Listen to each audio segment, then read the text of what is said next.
Come on, I'm going to get you pregnant. We're going to have a child and all that. No, but I don't want to get pregnant. I am not going. I met a guy and I decided to get married. I lived in the capital and I worked. I had my own transportation, my independence, and I lived alone with my daughter. He said, look, I'm moving. So I was like, okay, let's go together. No. And then I'm fine here. Okay, come on. I'm going to get you pregnant. We're going to have a child and all that. No, but I don't want to get pregnant. Nope. Like, that's a benefit, right? I'm going to get you pregnant. See how lucky you are. I'm going to get you pregnant. And then, not me. I don't want to. I don't want to. He said, no, but you're coming with me. You're going to have to come with me. All right, but I'm not going to get pregnant. No. Then it turned out I found out I was pregnant. I came to live with him. The countryside, 400 kilometers away, everything far away, pregnant. And I had to quit my job. But anyway, after the baby was born, grandma said, look, it's all good. Okay, great. Everything perfect up until then, right? And then afterwards, he said he was distancing himself from his addictions, from alcohol and all that. So small town, right? Anyway, after a while, drinking, and I was without a cell phone, no way to communicate. I quit my job, had a child, and I wanted to work, but he wouldn't let me. So I thought, well, the problem is working outside the house, so I'll work from home. I started working from home, and then he said no. For the first 3 days, he was super supportive. After that, he started making things difficult, not wanting to help me. Then the problem was the line of work, so I changed fields, and then he would start to help me, but after 3 days, he would start making things difficult again. Then I just kept getting more restricted. And then I had my child during the pandemic. Look, let's go. Let's try to get an IUD, some birth control, because I don't want to get pregnant again. I'm stuck here. And then he says, no, it's fine. We tried, but no, you can't get an IUD because of the pandemic. You can't take birth control because of the pandemic. So once again, I was left distant, trapped, suffocated again. And now catching his messages on his phone, So what do I see? Man, I gave up everything to be with this guy for this.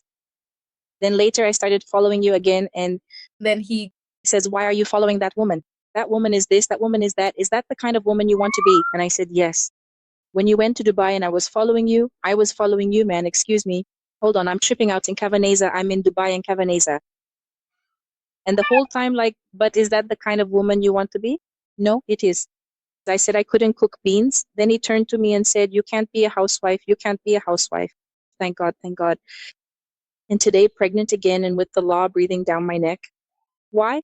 Both of us drowning in debt. My mom stepped in and we talked about separation. My mom lives in another city. My mom said, you can come here. I'll take you in and everything since I'm pregnant. So we decided that custody of my son would stay with him. We had decided to settle everything, which is much easier in the city where we live.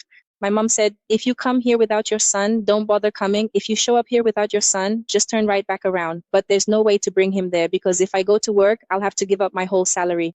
All of it would go to someone else to have to take care of him, some stranger. My mom doesn't have time to take care of him either. So I was just turning my head thinking, there I go, waiting to have the baby, waiting at least 6 months so I can get back to my routine again.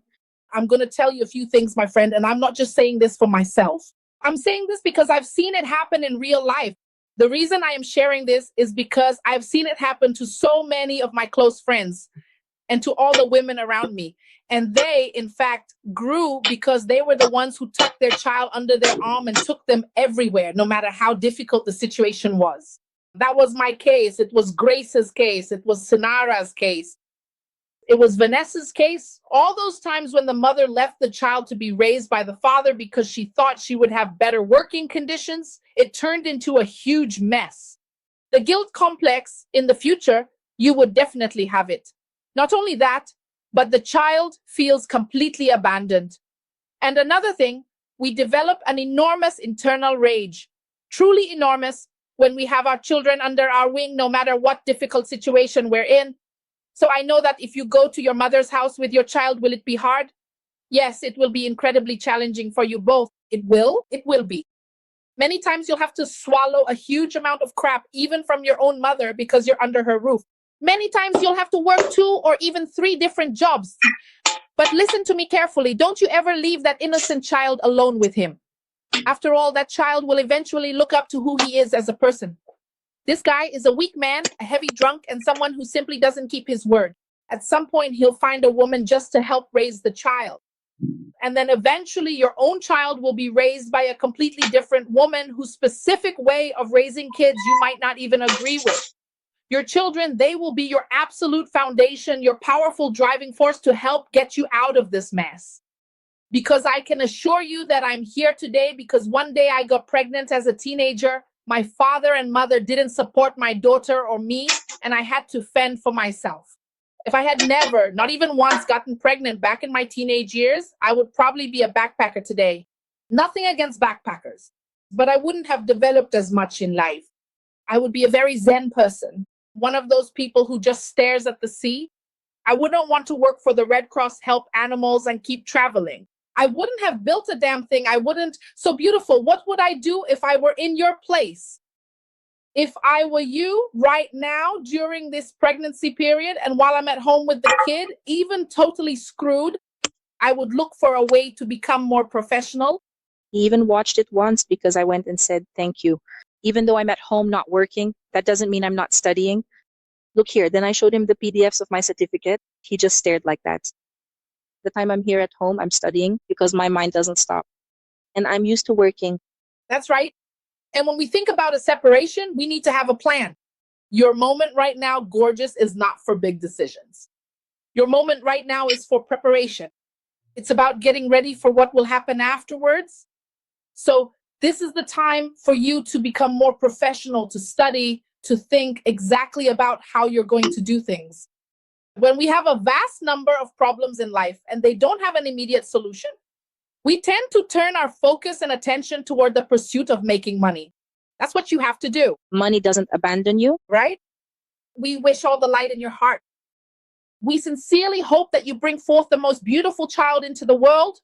And we want to see you prosperous, very rich, owning your own successful business and overflowing with wisdom and knowledge. Okay, and when I start doing it, I want to send it to you, okay, Van? It is so great to see you full of knowledge and in a totally different vibe hanging out with a guy, an awesome guy by your side who is more aligned with what you want.